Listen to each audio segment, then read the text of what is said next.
Hey everybody, welcome to Precision Impact. My name is Dirk, and on today's rundown, we're going to talk about something that happens all too often in season, which are injuries. Now, they can vary between fingers, elbows, twisted knees, rolled ankles, shoulders, you name it. The injury list can extend far. So today we're just going to talk a little bit about how to handle them from a coach's perspective and how to handle them from a player's perspective. Too many times you'll see injuries on players that deter them from wanting them even to come out, no matter how small or how big they are. It's really important that you try to stay involved with the team as much as possible. Remain present. Show up to your practices, help those players that are healthy, whether it be feeding soft toss or just catching for the coaches, shagging ground balls, getting foul ball, anything like that to remain present and solidify your spot as someone who is extremely committed to the organization and team.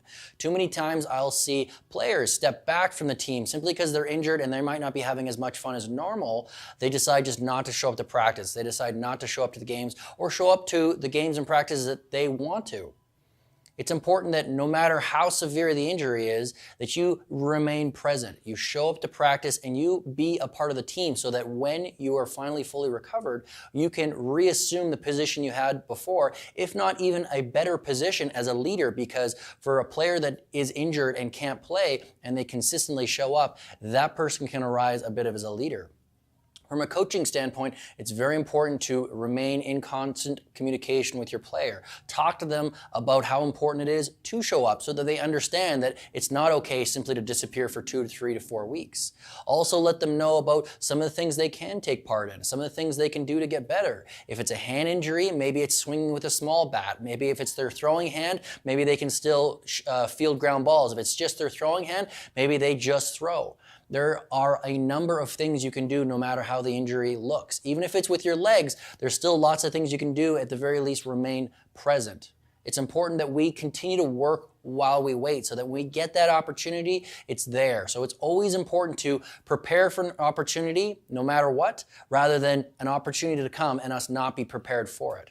Now, injuries are something that, God forbid we don't want to happen, but all too often they occur, whether it be something like a finger. So no matter what it is, communicate to your coach. Make sure you're taking care of it and not rushing back too soon to get back part of the squad. If you and your coach are on the same page, as well as with your doctor or physician or whoever it is working with you, or it's really important just to stay in communication, to let your coach know, hey coach, I won't be there today, I've got something else going on, or some physio, or it's really bothering me, or whatever the case may be. You can't just expect to miss 5, 6, 7, 10 practices and just come back when you're healthy and reassume that role you had. There's a good chance somebody else stepped up to assume that position that you kind of stepped away from.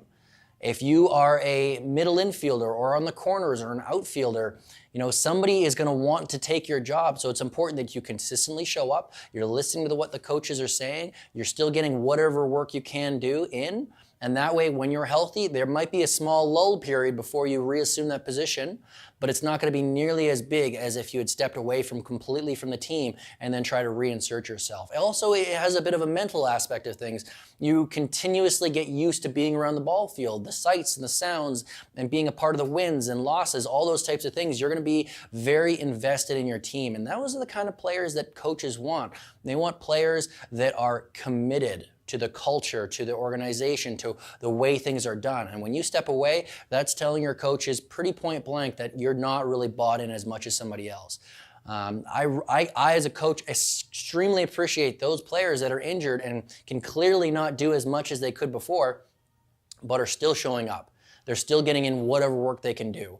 And when they have that opportunity to reassume their role, they are standing out as a leader, which sets the precedent and the expectations for other players who happen to have any type of injury. They know that so-and-so had an injury early in the season and they showed up every practice and every game humanly possible, so then they feel the need to do so as well. And that way you won't have kids drifting in the middle of the season due to something pretty small. Even if it's a sore arm or maybe a sore back or a sore legs or anything like that, kids won't and players won't think that it's okay to simply step away from the game. At the very least, they'll communicate to you and or try and stay involved as much as humanly possible.